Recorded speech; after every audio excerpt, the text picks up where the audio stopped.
Hello everyone, in today's video I bring an absolutely chilling story.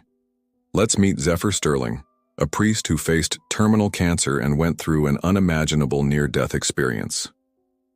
Just as he expected to be greeted by a heavenly light, he found himself enveloped by a frightening darkness, where menacing shadows and damning whispers challenged all his faith, until a surprising encounter with Jesus revealed urgent secrets about the future of humanity. Before we start, leave your like, subscribe to the channel, and activate the bell so you don't miss any content like this, because now you're about to embark on an intense and supernatural journey that will shake your beliefs. I vividly remember the first glimpse of my own fragility. On a crisp fall morning in Charleston, I woke up with an inexplicable restlessness, as if time were pushing me toward an inevitable fate. Even as a young man, I was always driven by the conviction that my mission was to lead souls to salvation, and each Orthodox church ritual I conducted reinforced this certainty. That morning, as I prepared for Mass, I felt a chill run down my spine. Something in the air felt different, as if fate itself was whispering secrets I didn't yet understand. Walking through the narrow streets, the distant sound of church bells mixed with the murmur of the city, and the expectation of an ordinary day mixed with a sense of foreboding. Upon coming across Jonathan, my confessor and friend, he commented with a worried look, "Zephyr, it seems that something is troubling you this morning." I replied, trying to hide my anxiety. "Maybe it's just the weight of years of prayers and hopes placed in this faith that sustains us." His words resonated with me, reminding me that the spiritual journey is full of clashing doubts and certainties. Every step he took seemed charged with profound symbolism, as if the very ground of Charleston was etched with the echoes of past stories. The city, with its historic facades and cobblestone streets, was a constant reminder that faith and mortality coexist intricately and indissoluble. I felt like that day would mark the beginning of an inner journey that would challenge everything I knew about life and death. The conviction that I was the herald of a greater destiny mixed with the feeling of being on the edge of an abyss. And at that moment, reality seemed like a tapestry of light and shadows. Every step, every look, and every sigh carried the weight of an inexorable destiny. As the days turned into a sequence of silent prayers and meditations, my heart prepared to face the inevitability of death. I found myself immersed in rituals that, for decades, had been the cornerstone of my existence.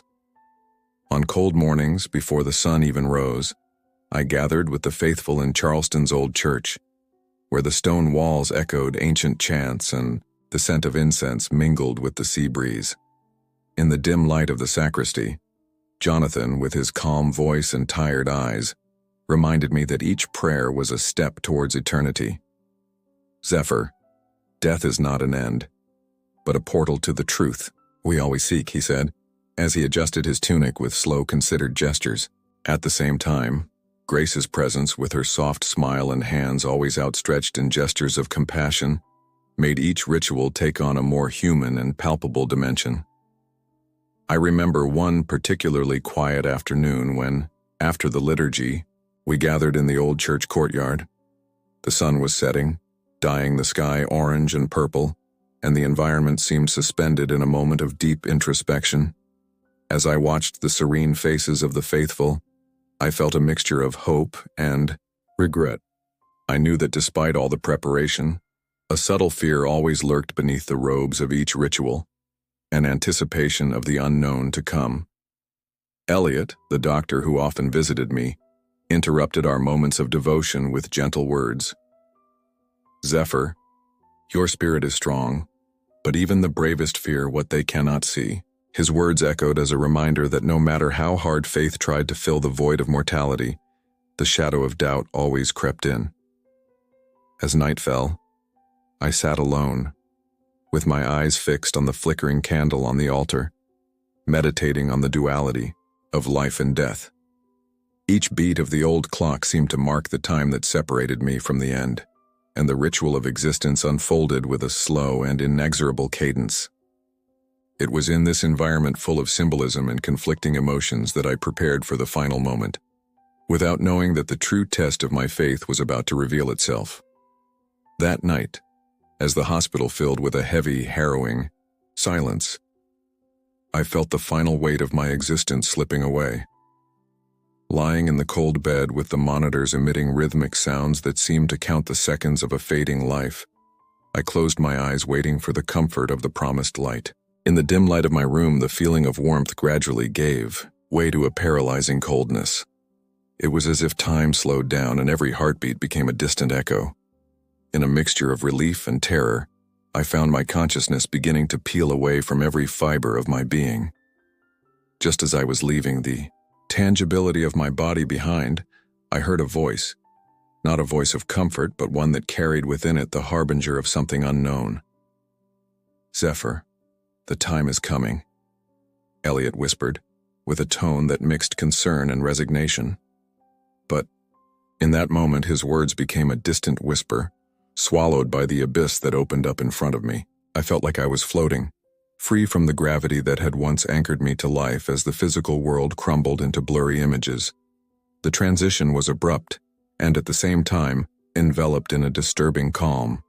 In my mind, fragments of memories, the chants, the sermons, the beloved faces began to dissolve, like ink spreading through water. For a moment I could hear the echo of ancient prayers, but they were replaced by an oppressive silence that swallowed all hope. In that thin margin between existence and nothingness, there was no longer pain or joy, just a feeling of absolute detachment, of being absorbed by something so immense and empty that my soul trembled trying to understand it. As reality faded, a thought accompanied me. Was this the threshold between eternity and perdition? And so, in that last conscious breath, the hope of finding the light was confused with the fear of the unknown, leaving me suspended in a limbo, where the end and the beginning intertwined in an inexorable and silent dance. As I floated in this ethereal state, I felt detached from any physical form, as if the very essence of my soul had been freed from earthly bonds. I experienced an almost surreal clarity, where the absence of weight and form allowed me to delve into the depths of thoughts and memories with an intensity I had never imagined. The environment, indefinite and dreamlike, made each moment extend infinitely, and I heard my own inner voice whispering doubts and fears that previously remained silent. In the midst of this emptiness, I tried to remember Jonathan's words. Even in the absence of the body, faith must be the anchor of our existence. This memory became a distant echo, a mantra that tried unsuccessfully to make sense of the internal disorder. With each breath I no longer took, I felt the distance transform into an almost palpable restlessness, as if I were on the edge of a precipice where time dissolved. In a desperate attempt to understand my new condition, I asked, in a solitary dialogue with the universe, why do I find myself here without a body, without the protection of the rituals that I trusted so much? The answer came as a soft but firm murmur, coming from the very core of my consciousness, suggesting that perhaps this experience was an invitation to look inside myself, without the barriers that had always kept me secure in the routine of faith. Little by little I began to notice nuances of this new reality, colors that had no name, sounds that intertwined in an indescribable melody, and a feeling of freedom, even if permeated by the terror of the unknown. In this dance between liberation and despair, I understood that being conscious without a body was like being on a threshold, where all certainties crumbled and vulnerability became the only truth. I, Zephyr, felt the weight of my convictions crumbling, while the essence of who I had been began to rebuild itself in a space where the physical and the spiritual met in a revealing silence. Soon, as I delved deeper into this ethereal dimension, I began to notice the presence of shapes that seemed to take on a life of their own. I saw shadows that moved with disturbing fluidity, their silhouettes twisting and merging with the darkness around me. Amidst the absolute silence, whispers began to rise, as if voices from a forgotten past were trying to communicate something urgent to me. I vividly remember a moment when one of these shadows approached, gliding gently until, for a brief moment, I felt its presence like an icy touch on my essence. On impulse, I called out in a trembling voice, "Who's there? What do you want from me?" But the answer came only in the form of disjointed murmurs, broken words that made no sense. but seemed to carry veiled accusations and a lament of condemnation. One of the voices, clearer than the rest, whispered, "You forgot to live. You lost yourself in illusion." These words, filled with a melancholy that penetrated me to the core, made my heart vibrate with a new and disturbing restlessness. Sometimes the whispers seemed to turn into silent dialogues, where each shadow commented on my flaws, exposing fears that I had never dared to admit even to myself. The mixture of terror and fascination was such that I, Zephyr, felt a curious attraction to those manifestations, as if the hidden truth about my existence resided in them. I tried hard to look for some kind of reason or message behind the murmurs, but the darkness refused to reveal its secrets directly to me. It was as if I were before an invisible court, where each shadow judged my trajectory, and each whisper echoed the doubts and regrets accumulated over the years. At that moment, reality seemed to dissolve into a jumble of fragmented memories and ancestral fears, leaving me at the mercy of feelings I couldn't control. In this whirlwind of doubts and disturbances, the faith that had served as my foundation began to fragment in the face of the raw reality that surrounded me. While floating in that limbo where existence seemed to have lost all certainty, an internal storm was taking place. The immutable pillar of my belief was being questioned by an experience that did not fit into any known ritual. I found myself faced with the painful realization that all the years of devotion could have been just empty echoes, mere mechanical acts devoid of a true encounter with the divine. In a moment of intense anguish, I muttered to myself, was my faith just a fragile construct, an illusion that protected me while I avoided facing reality? The words resonated like a lament in the void, amplifying the feeling of abandonment. In the midst of this turbulence, the memory of Jonathan with his serene voice appeared like a distant whisper. "Zephyr, faith is not made of immutable certainties but of searches and questions." However, at that moment, his advice seemed insufficient to calm the internal storm. The feeling of being trapped between light and darkness made me relive all the moments I had never dared to doubt, where every ritual, every prayer, was seen as a sure path to salvation. Now devoid of restraints, the naked truth imposed itself. Faith was not found in repetitive gestures, but in an honest confrontation with one's own weaknesses and fears. I found myself then in a silent dialogue with my essence. How can faith be true if it relies on empty traditions without the warmth of a real encounter? Each thought was a stab that shattered the image I had of myself as a faithful servant, and the collapse of my convictions turned into an internal scream, crying out for a truth that went beyond the conventional. This restlessness, although painful, opened space for the possibility of a profound renewal, where faith could emerge more authentic and human, free from the traps of automatism. At the exact moment I thought the darkness would become eternal, a stream of light penetrated the oppressive veil that surrounded me, as if a divine breath had broken the sepulchral silence. I felt almost unrealistically an invisible hand lifting me, pushing away the storm that was forming around me. In the midst of this whirlwind, the presence that emerged was so intense that it seemed to dispel the shadows that I thought were eternal. I, Zephyr, heard a voice that belonged neither to darkness nor to disturbing murmurs. It was a serene voice full of compassion, which spoke with a clarity that cut through the uncertainty. "Zephyr, listen to me," said the voice firmly as a radiant light appeared before my eyes. I was stunned, unable to distinguish whether the sensation was pure imagination or the revelation of truth. The figure that materialized had an aura that transcended what I knew as divine. Jesus was there, not as the distant image of an icon, but as a luminous being, with eyes that reflected both sadness and infinite love. "I came to show you that empty rituals do not support true faith," he declared, and his words penetrated every corner of my soul, confronting me with the flaws of a devotion guided only by custom. In the midst of that light, the echoes of my questions faded, replaced by a certainty that surpassed human understanding. I felt that, next to him, all the pain and helplessness found a new meaning. The encounter was so profound that, for a few moments, time stopped existing, and all I experienced was the raw and undeniable truth of a love that was not restricted to formal and repetitive gestures.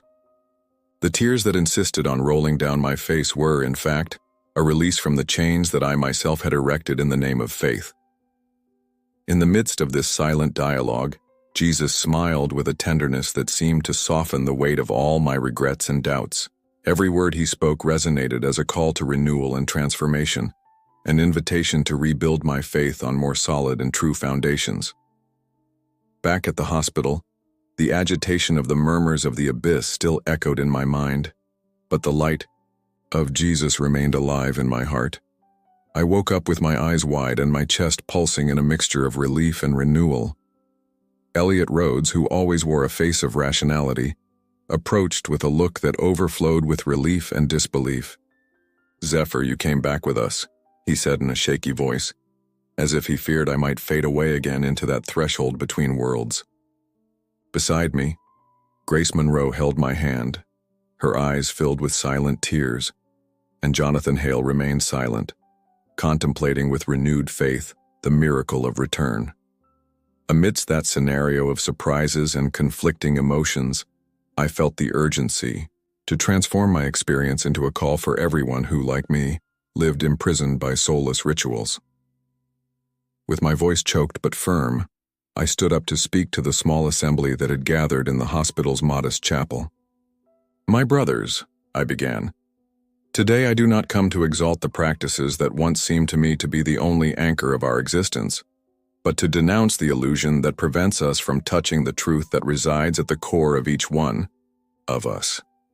As I spoke, the words became bridges that linked despair to hope, each sentence filled with the fervor of a faith that was rebuilding itself. Marcus Avery, always the harsh critic of traditions, interrupted with an inquisitive tone. "How can we be sure that this renewal is not just a departure from the rituals that defined us?" I responded with a penetrating look. "Because today, more than ever, I know that true faith is not made of repetitive ceremonies, but of a sincere encounter with the divine, which reveals itself in the transformation of our hearts." With each word, I noticed the faces around me light up with a new understanding, as if the darkness of the past had given way to the light of a truth that surpasses all tradition. At that moment, the call to renewal was present, not as an abandonment of one's roots, but as an invitation to authenticity, to the search for an intimate relationship with Jesus. My voice, still filled with the scars of the experience, echoed through the chapel, transforming doubts into hope and fears into courage. I woke up with a feeling of lightness that I never imagined possible. Even though I was still marked by the shadows of that threshold between life and death, I realized that there was a new purpose to be embraced. As the hospital routine resumed its usual rhythm, every detail around me seemed to vibrate with a transformed energy. I walked through the halls, each step resonating with an affirmation that my existence now held renewed meaning. Elliot, with a shy smile, commented, "Zephyr, your return fills us with hope. It's as if we've witnessed a rebirth." Grace, her eyes shining with gratitude, shook my hand with a mix of relief and reverence, and Jonathan, silent but with a look of deep understanding, just nodded. However, the transcendent experience I experienced required more than words of comfort, called for action. I gathered those who were willing to listen in an impromptu meeting in the hospital's small meditation room. "My brothers and sisters," I declared in a firm voice, "today I speak not just of a physical return, but of a return to the essence of our faith. We can no longer allow ourselves to live hostage to empty rituals when the true miracle lies in inner transformation." The words flowed like a prayer, full of sincerity and a fervor that seemed to infect everyone present.